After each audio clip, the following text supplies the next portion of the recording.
বিশ্বকাপ ট্রফির অবিশ্বাস্য যত গল্প, কখনো জুতার বাক্সে, কখনো চোরের কবলে।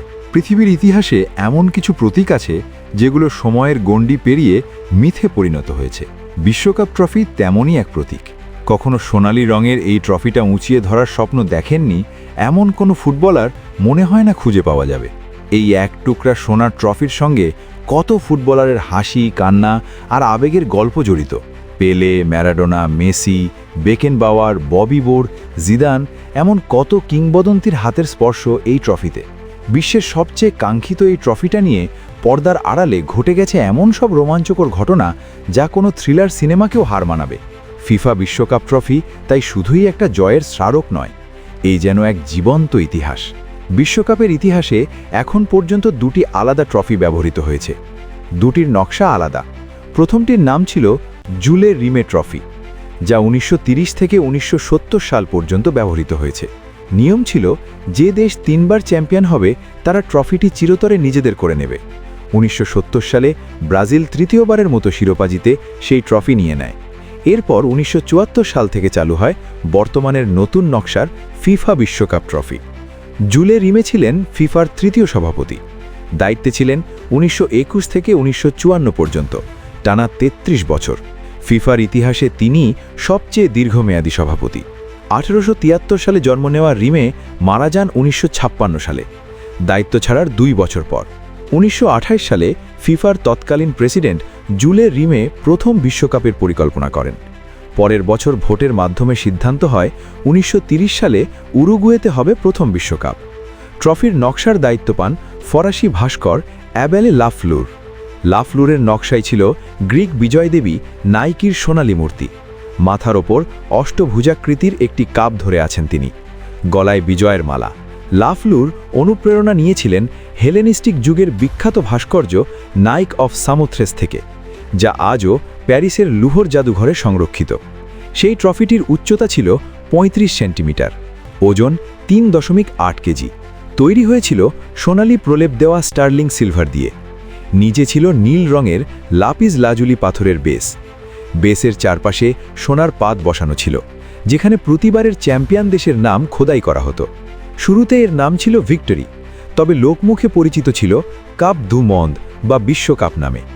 1946 সালে ফিফার সভাপতি হিসেবে জুলে রিমের 25 বছর পূর্তি উপলক্ষে তার সম্মানে ট্রফিটির নাম বদলে রাখা হয় জুলে রিমে ট্রফি। লুকানো ছিল বিছানার নিচে জুতার বাক্সে। প্রথমবার ট্রফিটি জেতে উরুগুয়ে। 1930 সালে কন্তে ভের্দে নামের জাহাজে ট্রফিটি পৌঁছে উরুগুয়েতে। দ্বিতীয় বিশ্বযুদ্ধের সময় ট্রফিটি ছিল ইতালির কাছে 1938 সালের চ্যাম্পিয়ন হিসেবে। সারা পৃথিবী যখন জ্বলছে তখন এই মহামূল্যবান ট্রফির নিরাপত্তা নিয়ে দেখা দিল দুশ্চিন্তা। তখনকার ফিফা সহসভাপতি ও ইটালিয়ান ফুটবল ফেডারেশনের সভাপতি অত্তরিনো বারাসি নাৎসিদের হাত থেকে ট্রফিটা বাঁচাতে একটা ব্যাংকের ভল্ট থেকে সরিয়ে সেটি নিজের শোবার ঘরে নিয়ে আসেন। এরপর পুরো যুদ্ধকালে সেটি লুকানো ছিল তার বিছানার নিচে এক জুতার বাক্সে। আইকনিক সেই উদযাপন। 1958 সালে শুরু হয় এক নতুন প্রথা। ফটো সাংবাদিকদের অনুরোধে ওই বিশ্বকাপের চ্যাম্পিয়ন দলের অধিনায়ক হিলদারাল্ডো বেলিনি ট্রফিটিকে মাথার উপরে তুলে ধরেন, যা পরে বিশ্বকাপ উদযাপনের চিরচেনা ভঙ্গি হয়ে ওঠে। লন্ডনে চুরি এবং পিকেলস দ্য হিরো। 1966 সালে ইংল্যান্ডে বিশ্বকাপ শুরুর 4 মাস আগে লন্ডনের এক প্রদর্শনী থেকে ট্রফিটি চুরি হয়ে যায়। চারিদিকে হুলুস্থুল পড়ে গেল। স্কটল্যান্ড ইয়ার্ড তদন্তে নামল। চোরকে ধরার জন্য ফাঁদ পাতা হলো, কিন্তু ট্রফির কোনো খোঁজ নেই। ঠিক 1 সপ্তাহ পর ডেভিড করবেট নামের এক ব্যক্তি তার কুকুর পিকেলসকে নিয়ে হাঁটতে বেরিয়েছিলেন। হঠাৎ পিকেলস একটি গাড়ির নিচে সংবাদপত্র দিয়ে মোড়ানো কিছু একটা দেখে গন্ধ শুঁকতে শুরু করে। করবেট প্যাকেটটি খুলে দেখেন, আরে এ তো সেই বিশ্বকাপ ট্রফি। রাতারাতি ডেভিড আর তার প্রিয় কুকুর পিকেলস জাতীয় বীরে পরিণত হয়। এমনকি ইংল্যান্ড যখন সেবার চ্যাম্পিয়ন হলো তখন রাজকীয় ভোজে পিকেলসকেও নিমন্ত্রণ জানানো হয়েছিল। এরপর নিরাপত্তার স্বার্থে ইংলিশ ফুটবল অ্যাসোসিয়েশন জুলে রিমে ট্রফির একটি প্রতিরূপ তৈরি করে, যেটি 1970 সাল পর্যন্ত প্রদর্শনীতে ব্যবহার হয়। ফিফার অনুমতি ছাড়াই বানানো হয়েছিল বলে প্রথমে সেটি লুকিয়ে রাখা হয়েছিল। 1997 সালে নিলামে এই নকল জুলে রিমে ট্রফি বিক্রি হয় 2,54,500 পাউন্ডে। তখন গুজব ওঠে এটা হয়তো আসল ট্রফি। পরে পরীক্ষায় ফিফা নিশ্চিত করে এটি প্রতিরূপ। এখনও সেই প্রতিরূপটি ইংল্যান্ডের ন্যাশনাল ফুটবল মিউজিয়ামে প্রদর্শিত হচ্ছে। আবার চুরি ব্রাজিলে, হারিয়ে গেল আসল জুলেরিমে। 1970 সালে ব্রাজিল তৃতীয়বার ট্রফি জয়ের পর সেটি স্থায়ীভাবে নিয়ে যায় রিও দি জেনেরোতে। সেখানেই ব্রাজিল ফুটবল কনফেডারেশনের দপ্তরে বুলেট প্রুফ কাঁচে রাখা ছিল সেটি। কিন্তু 1983 সালের 19 ডিসেম্বর রাতে সেই ট্রফি চুরি হয়ে যায়। চুরির অপরাধে 4 জনকে দোষী সাব্যস্ত করা হয়, কিন্তু ট্রফিটি আর পাওয়া যায়নি। ধারণা করা হয় চোরেরা সেটি গলিয়ে সোনার বার বানিয়ে ফেলেন এবং কালোবাজারে বিক্রি করে দেন।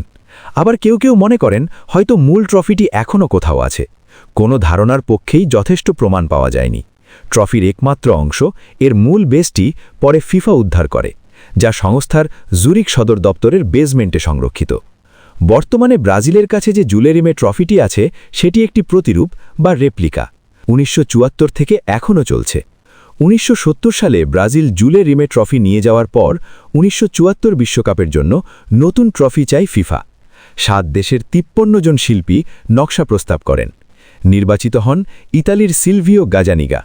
তার তৈরি ট্রফিটি 36.5 সেন্টিমিটার উঁচু, 5 কেজি 18 ক্যারেট সোনা দিয়ে তৈরি। বেসে আছে 2 স্তর মালাকাইট পাথর, যার ওজন 1.175 কেজি। বিশেষজ্ঞদের ধারণা ট্রফিটি আসলে ফাঁপা, কারণ এটি যদি খাঁটি সোনার তৈরি হতো ওজন হতো 70-80 কেজি, যা কেউ তুলতে পারত না। নির্মাতারাও পরে নিশ্চিত করেছেন ট্রফিটি আসলে ফাঁপা, আসল ট্রফি আর কেউ পায় না। একসময় নিয়ম ছিল বিশ্বকাপ জয়ী দেশ পরবর্তী আসরের ড্র পর্যন্ত আসল ট্রফিটা নিজেদের কাছে রাখত। এখন আর তা হয় না। উদযাপনের পরপরই ফিফা আসল ট্রফিটা নিয়ে নেয়। ফিফার জুরিক সদর দপ্তরে থাকে এই ট্রফি। বিশ্বকাপ সামনে রেখে 4 বছর পর পর বের হয় বিশ্বভ্রমণে। এই ট্রফি চাইলেই যে কেউ ছুঁতে পারেন না। শুধু বিশ্বজয়ী ফুটবলার, ফিফা সভাপতি ও রাষ্ট্রপ্রধানদের এটি স্পর্শ করার অনুমতি আছে। বিশ্ব চ্যাম্পিয়ন দল এখন পায় ব্রোঞ্জের তৈরি সোনার প্রলেপ দেওয়া একটি প্রতিরূপ। 3 বার করে জেতা দেশও মূল ট্রফি নয়, এই প্রতিরূপই রাখে। 2014 সালে জার্মানি প্রথম দেশ হিসেবে 3 বার এই নতুন ট্রফি জেতে। 2022-এ কাতারে তৃতীয় শিরোপা জিতে সেই তালিকায় যোগ দেয় আর্জেন্টিনা। ট্রফি উপহার পেয়েছিলেন নেলসন ম্যান্ডেলা। রেপ্লিকা ট্রফিটাও শুধু বিশ্বকাপ জয়ী দেশকেই দেওয়া হয়, তবে একমাত্র ব্যতিক্রম ছিলেন নেলসন ম্যান্ডেলা। 2010 বিশ্বকাপের আগে ফিফা এই কিংবদন্তি আফ্রিকান নেতাকে একটি প্রতিরূপ তৈরি করে উপহার দেয়। কোনো ব্যক্তির বিশ্বকাপ ট্রফি উপহার পাওয়ার এটি একমাত্র ঘটনা।